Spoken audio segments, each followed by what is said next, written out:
প্রধান উপদেষ্টা ডক্টর মোহাম্মদ ইউনূসের নাম।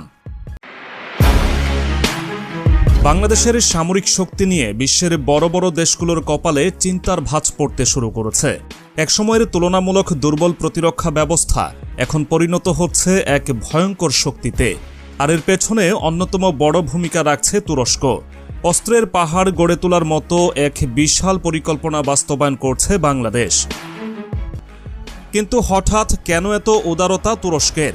এরদোয়ান কি শুধুই বন্ধু হিসেবে বাংলাদেশকে সাহায্য করছেন, নাকি এর পেছনে আছে আরও গভীর কোনো পরিকল্পনা?